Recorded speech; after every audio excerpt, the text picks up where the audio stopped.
Hello dear students, welcome you all once again in the infinity classes Gorakhpur. आप सभी का infinity classes Gorakhpur में एक बार फिर से स्वागत है। एंड साथ ही साथ जो है हमारा जो टारगेट 90 प्लस का जो नया सीरीज स्टार्ट हुआ है उसमें आप सभी स्टूडेंट्स का एक बार फिर से स्वागत है। तो चलिए आज जो है हम लोग बात करेंगे, इससे पहले वाले लेक्चर में हम लोगों ने देखा था रिफ्लेक्शन और लॉ ऑफ रिफ्लेक्शन, इसकी बात हो गई थी। फिर प्लेन मिरर के बारे में भी कुछ बात हुई थी, मतलब प्लेन मिरर क्या होता है, उसकी प्रॉपर्टी क्या होती है, इमेज फॉर्मेशन कैसे होते हैं, ठीक है। उसी में हम लोगों को पढ़ना है इंक्लाइंड मिरर के बारे में, यानी कि कॉन्सेप्ट ऑफ इंक्लाइंड मिरर क्या है। इंक्लाइंड मतलब ये हुआ कि अगर दो मिरर को कुछ एंगल पे सेट किया जाए, थीटा एंगल जो भी हो, 30, 90, 40, 50 कुछ भी हो, 90 डिग्री पे किया जाए, 30 डिग्री पे किया जाए, 45 डिग्री पे, मतलब एक थीटा एंगल पे अगर इंक्लाइंड किया जाए तो नंबर ऑफ इमेजेस कैसे बनेंगे, नंबर ऑफ इमेजेस कैसे बनेंगे, कितने बनेंगे, ठीक है। तो आज जो हम लोग स्टडी करेंगे वो क्या होगा हमारा concept of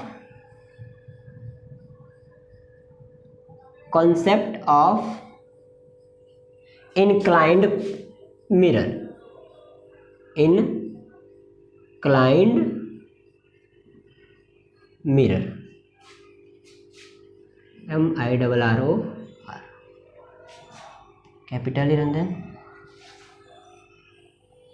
concept of inclined mirror, right? First of all हम ये जानते हैं कि प्लेन मिरर क्या होता है। तो प्लेन मिरर एक ऐसा मिरर या स्ट्रेट मिरर जिसका one side polished and other side reflecting होता है, जिसका फोकल लेंथ इनफाइनाइट होता है। इसमें इमेज के नेचर की बात करें तो वर्चुअल और साथ ही साथ इरेक्ट बनता है, राइट। इतनी बातें भी हो गई थी। और ये जो है एक तरह से लेटरल इन्वर्जन शो करता है, राइट। आज हम ये जानेंगे कि इंक्लाइंड मिरर यानी कि कुछ इस प्रकार से, अगर एक दो हमारे पास मिरर हैं और दोनों मिरर्स में हमने क्या किया, इसको कुछ इस तरह से प्लेस कर दिया और बीच में कोई ऑब्जेक्ट रखा गया तो इमेज कैसे बनेंगे, राइट। तो इस बारे में थोड़ा सा लिखेंगे हम। When an object is placed between, when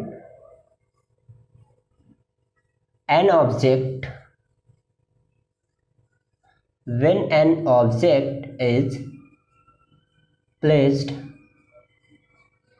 between two plane mirrors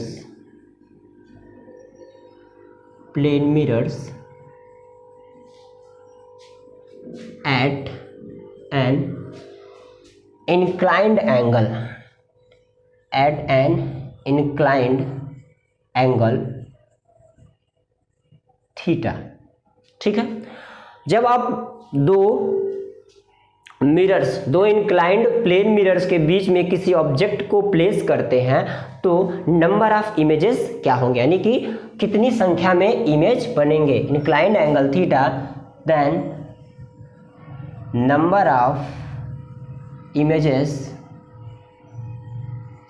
is calculated by, अब कैसे कैलकुलेट करेंगे, कैलकुलेटेड बाय। देखिए जैसे मान लीजिए हमारे पास एक मिरर हमने ले लिया कुछ इस प्रकार से, ठीक है, एक प्लेन मिरर हो गया। और दूसरा प्लेन मिरर ले लेते हैं, ये हो गया हमारा ये सेकेंड प्लेन मिरर, इसका नाम M1 और इसका M2, और ये दोनों के दोनों थीटा एंगल पे इंक्लाइंड किए गए हैं, राइट। क्या किए गए हैं, थीटा एंगल पे इंक्लाइंड किए गए हैं। और ये मिरर किस प्रकार के हैं, प्लेन मिरर है। कैसे है, प्लेन मिरर। और प्लेन मिरर का नेचर क्या होता है, इमेजेस कैसे बनाता है, वर्चुअल और साथ ही साथ इरेक्ट इमेज बनाता है, राइट। तो देखिए जब ये हमारे पास दो ऐसे मिरर हैं, प्लेन मिरर है, उनको थीटा एंगल पे इंक्लाइन कर दिया गया तो नंबर ऑफ इमेजेस जो बनेंगे उनको कैसे कैलकुलेट किया जाए। यानी कि अब सपोज करते हैं कि इन दोनों मिरर के बीच में हमने एक ऑब्जेक्ट यहाँ पे प्लेस कर दिया। क्या कर दिया, ऑब्जेक्ट यहाँ पे एक प्लेस कर दिया। अब ये ऑब्जेक्ट का इमेज इसमें भी बनेगा, इसमें भी बनेगा, राइट। इसमें मतलब M1 वाले मिरर में भी बनेगा और M2 वाले मिरर में बनेगा। तो होता क्या है एक्चुअल में कि इस ऑब्जेक्ट का इमेज इसमें बनता है और इसी ऑब्जेक्ट का इमेज इसमें भी बनता है, राइट। अब इसमें जो इमेज बना रहेगा वह जो है इसके लिए ऑब्जेक्ट का काम करेगा और इसमें जो इमेज बना रहता है वो इस मिरर के लिए ऑब्जेक्ट का काम करता है, राइट। बात समझ में आ रही है मेरी? मतलब कुछ इस प्रकार से ऐसे है और बीच में आपने किसी ऑब्जेक्ट को प्लेस कर दिया तो पहले तो उस ऑब्जेक्ट का दोनों प्लेन मिरर में इमेज बनेगा और दोनों प्लेन मिरर में जो इमेज बना है वह एक दूसरे के लिए ऑब्जेक्ट का काम करेंगे और ऐसे ऐसे करके जो है इमेजेस की संख्या बढ़ती जाती है, ठीक है। अब इसको कैसे कैलकुलेट किया जाएगा? फार्मूला इसका क्या होगा? फार्मूला क्या होगा इसका? देखिए इसका फार्मूला होता है, फार्मूला नंबर ऑफ इमेजेस निकालने का वो होगा 360 degree by theta, 360 degree by theta, ये हो गया फार्मूला। इसमें कुछ कंडीशंस भी हैं। अभी कैसे होगा देखिए, कंडीशन क्या है पहले उसको जानिए। स्टार पॉइंट करके आप ऐसे लिख सकते हैं, स्टार पॉइंट करके। अगर यहाँ थीटा की जगह पे आप कुछ भी प्लेस करते हैं, मतलब कोई भी डिग्री आप प्लेस करते हैं 30, 40, 50, ठीक। अगर वो ऑड आता है, इफ ऑड, यदि क्या होगा वो ऑड होगा तो वो नंबर जो भी आएगा, अगर ऑड नंबर आता है, if number is odd then क्या होगा? Image number is same. मतलब अगर वैल्यू आपकी ऑड आती है तो क्या होगा? जो इमेज की संख्या होगी कितनी होगी? सेम होगी, यानी कोई भी चेंजिंग नहीं होगा। और दूसरा क्या होगा? इफ नंबर इज इवन, तब क्या किया जाएगा? देन इमेज नंबर, इमेज की संख्या कैसे बताई जाएगी उसके लिए दूसरा फार्मूला हो जाएगा। क्या होगा आपका वो? इसका लिए हो जाएगा 360 degree minus upon theta minus 1 हो जाएगा। अब इसको एग्जाम्पल से समझते हैं, ठीक है। इसको एग्जाम्पल से समझ लेते हैं। अगर आपको कन्फ्यूजन है तो इसको एग्जाम्पल से मैं समझा देता हूँ। सबसे पहले मान लीजिए पहला कंडीशन मैं लेता हूँ।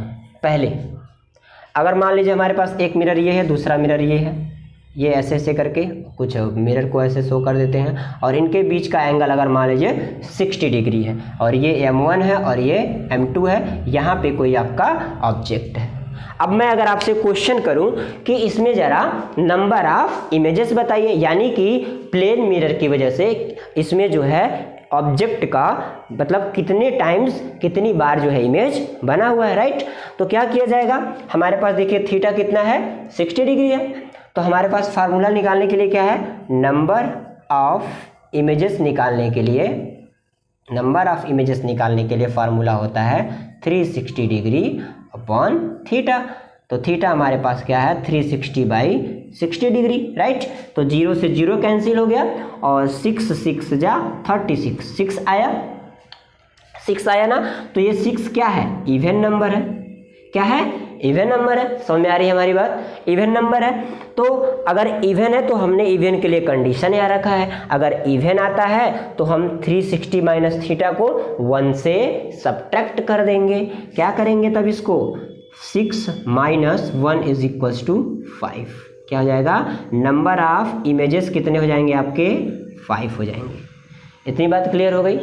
समझ में आ रही है हमारी बात? चलिए एक और कंडीशन लेते हैं। दूसरी कंडीशन क्या होगी? अगर सपोज कीजिए कि मैं दूसरे कंडीशन में दो मिरर को एक दूसरे के परपेंडिकुलर प्लेस कर देता हूं। मतलब अगर ये एक दूसरा, पहला मिरर ये है और दूसरा ये है, कुछ ऐसे प्लेस कर दिया जाए। मतलब दूसरा सेकेंड केस क्या बनेगा? हमने क्या किया? एक प्लेन मिरर लिया ये और दूसरा प्लेन मिरर ये ले लिया। ये हो गया M1 और ये हो गया M2, राइट।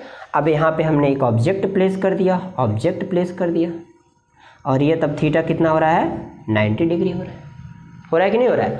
चलिए अगर ये थीटा 90 डिग्री हो रहा है तो नंबर ऑफ इमेजेस को फाइंड आउट करने के लिए सॉल्यूशन यहाँ लिखते हैं, सॉल्यूशन नंबर ऑफ इमेजेस के लिए, नंबर ऑफ इमेजेस के लिए, ठीक है, नंबर ऑफ इमेजेस के लिए क्या फार्मूला होता है, 360 बाई थीटा, ठीक है, 360 बाई थीटा। तो थीटा हमारे पास कितना है, 90 डिग्री, यानी कि 360 डिग्री बाई 90 डिग्री, ये ना होगा, इस पर डिग्री लगा लीजिएगा, 360 डिग्री बाई 90 डिग्री, ठीक है ना, ऐसे होता है बिल्कुल सर्किल में छोटा सा 360 डिग्री बाई 90 डिग्री यहाँ पे जैसे लगा हुआ, ठीक है। अच्छा 0 से 0 कैंसिल और 9 4 जा 36, कितना आया, 4 आ गया, कितना आ गया, 4 आ गया। अच्छे बताइए अब ये 4 क्या है, 4 क्या है, इवन नंबर है, क्या है, इवन नंबर है। अगर ये इवन नंबर है तो मैंने इवन के लिए यहाँ कंडीशन बताया था, उसको 1 से माइनस कर देते हैं। तो ज़रा बताइए अगर 4 में से 1 को माइनस करेंगे तो क्या आएगा, 3 आएगा, क्या आएगा, 3 आएगा, ठीक है। 4 - 1 = 3 आ गया। समझ में आ रही है बात। तो देखिए एक चीज़ यहाँ पे नई पता चली, कुछ न्यू आपको जानने के लिए मिला, वो ये कि अगर आप दो प्लेन मिरर को एक दूसरे के अगर परपेंडिकुलर प्लेस करते हैं और आपने यहाँ पे ऑब्जेक्ट प्लेस किया है तो उस ऑब्जेक्ट का इमेज कितनी टाइम्स बनेगा, 3 टाइम्स बनेगा, ठीक है। ये आपके कॉम्पिटिटिव में ऐसे क्वेश्चन कभी कभी पूछ देते हैं कि अगर 2 प्लेन मिरर को 90 डिग्री पे प्लेस किया गया है तो उनमें जो है इमेजेस की संख्या कितनी बनेगी उस ऑब्जेक्ट की। क्लियर होगी बात। चलिए एक और कंडीशन आता है जो आपने क्लास 10th में पढ़ी होगी कि सर अगर 2 प्लेन मिरर को एक दूसरे के पैरेलल बिल्कुल रख दिया जाए तो उसमें हम कहते हैं कि नंबर ऑफ इमेजेस जो है इन्फिनिटी बनते हैं, ठीक है ना, होता है ना। और रीज़न पूछा जाता तो कहते हैं कि जो आपका प्लेन मिरर होता है उसका फोकल लेंथ इनफाइनाइट होता है। कुछ ऐसी बात आपने जानी है क्लास 10th में। आज थोड़े से उसी बात को जो है थोड़ा और एलेबोरेट करते हैं और यहाँ पे जैसे इसको कैलकुलेट करके देखा गया है वैसे इनको भी देखते हैं कि कैसे वो जो है आपका इन्फिनिटी आ जाता है, राइट। तो तीसरा केस क्या हो जाएगा, तीसरा यहाँ पे लिखते हैं, ठीक है। तीसरा केस क्या हो जाएगा कि मान लीजिए हमारे पास जो है एक प्लेन मिरर ये रहा और दूसरा प्लेन मिरर ये रहा और इसके बीच हमने क्या रख दिया, ऑब्जेक्ट रख दिया, राइट। क्या रख दिया, ऑब्जेक्ट रख दिया। अब आपसे कहा गया कि इसमें जो है इमेजेस की संख्या बताइए, ऑब्जेक्ट का इमेज कितनी बार बनेगा। तो इमेजेस निकालने के लिए फार्मूला क्या पता है आपको, नंबर ऑफ इमेजेस के लिए क्या फार्मूला है, नंबर ऑफ इमेज निकालने के लिए, नंबर ऑफ इमेज निकालने के लिए क्या है, 360 डिग्री अपॉन थीटा। अच्छा ये बताइए जरा अगर 2 लाइन एक दूसरे के बिल्कुल पैरेलल है तो इनके बीच का थीटा कितना होता है, 0 डिग्री, 0 होता है। कितना होता है, 0 होता है। तो एक बात बताइए अगर हम इसको 360 बाई 0 करें तो क्या होगा, 360 बाई 0 यानी कि समथिंग अपान 0 क्या होता है, 0 अपान समथिंग तो आपको पता है, 0 अपान समथिंग, 1 0 जा 0, ठीक है, 0 आता है, राइट। लेकिन अगर मैं ये कह दूं समथिंग अपान 0 है तब क्या कहेंगे, इसको कहते हैं अनडिफाइंड होता है। क्या होता है, ये अनडिफाइंड होता है। तो बिल्कुल उसी तरह से ये भी अनडिफाइंड हो जाएगा, ठीक है ना। कितना हो जाएगा, इन्फिनिटी तक जाएगा। कहाँ तक जाएगा, infinity. That means if we place 2 plane mirror parallel to each other and an object is placed between them then the number of images is infinite. Clear? तो ये था कॉन्सेप्ट ऑफ इंक्लाइंड मिरर का। Inclined mirror में आप inclined mirror में कौन सा, plane mirror की बात हो रही थी। कौन सी मिरर की, प्लेन मिरर की बात हो रही थी, ठीक। अब यहां से एक कंक्लूजन आपको और मैं निकाल करके दिखाता हूं, तो इसको जान करके आप थोड़ा सा जो है एक तरह से आश्चर्य जरूर होंगे, वंडर जरूर होंगे, ठीक है। वो क्या है, आपने यहाँ नोटिस किया कि जब थीटा जो आपको दिख रहा है यहाँ पे, जैसे जैसे आप थीटा कम कर रहे हैं इमेजेस की संख्या बढ़ती जा रही है। आपने नोटिस किया, देखिए अगर मान लीजिए ये 60 डिग्री है, कितना है 60 डिग्री है, तो इमेज कितना बना है 5। आपने एंगल बढ़ा दिया तो कितना बन गया 3। आपने एंगल सबसे कम किया था तो कितना बना था, इतने बने थे कि हम गिन नहीं सकते, राइट। अगर मैं 60 के बाद अगर 30 की भी बात करूं, अगर मैं 30 की भी बात करूं, मान लीजिए यहाँ पे अगर 30 डिग्री बन रहा है, तो 30 डिग्री बन रहा है तो क्या होगा जरा बताइए। तो अगर मान लीजिए 30 डिग्री बन रहा है तो मैं 360/30 करूँगा, ये से कट जाएगा, 3 1 जा 3, 3 2 जा 6, 12 आएगा, कितना आएगा 12। और 12 क्या है, एक इवन नंबर है, ठीक है, मान लेते हैं इवन नंबर है, तो 12 में से 1 घटा देंगे तो कितना हो जाएगा 11, कितना हो जाएगा 11, यानी कि 11।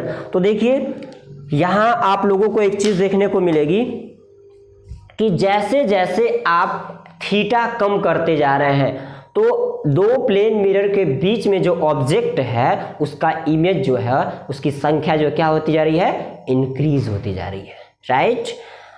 कुछ इस तरह से, जैसे ये मान लीजिए आपने 90 पे रखा, देखिए 90 पे जब आपने रखा तो 3 बना, 90 से 60 आए तो कितना बना, 60 के लिए आपने 5 बनाया, 60 से जब आपने 30 किया तो कितना बनाया 11 बनाया, 30 से और कम करेंगे तो और संख्या बढ़ेगी, और कम करेंगे तो और संख्या बढ़ेगी, और जब दोनों एक दूसरे के पैरेलल यानी कि 0 डिग्री हो जाएगा इनके बीच का एंगल, तो कितना बनेगा, जितना आप काउंट नहीं कर सकते। ठीक, क्लियर हो गई बात। ये था हमारा आज का concept of inclined mirror, that means plane mirror की बात हो रही थी कि किस प्रकार से अगर दो प्लेन मिरर को अलग अलग एंगल पे जो है प्लेस किया जाए, अलग अलग एंगल पे इंक्लाइंड किया जाए तो उसमें नंबर ऑफ इमेजेस कितने बनते हैं और किस प्रकार से उसको कैलकुलेट किया जाता है। तो आई होप आप सभी को ये लेक्चर पसंद आया हो, एंड एट लास्ट अगर आपको पसंद आया हो तो प्लीज़ खुद अकेले ना पढ़िएगा, अपने फ्रेंड्स में भी इन चीज़ों को शेयर कीजिए। और आपको पता है कि टारगेट 90+ का जो ये सीरीज है स्पेशली क्लास 12th के CBSE और UP बोर्ड के स्टूडेंट के लिए स्टार्ट किया गया है। तो आप लोग ज़्यादा से ज़्यादा इस सीरीज़ के साथ जुड़िए और अपना टारगेट जो आपने बनाया है 90+ का स्कोर करने का उसको अचीव कीजिए। And thank you once again, and at last जाते जाते यही कहूँगा, वीडियो अच्छी लगी हो तो प्लीज़ लाइक ज़रूर कीजिएगा। Thanks, bye.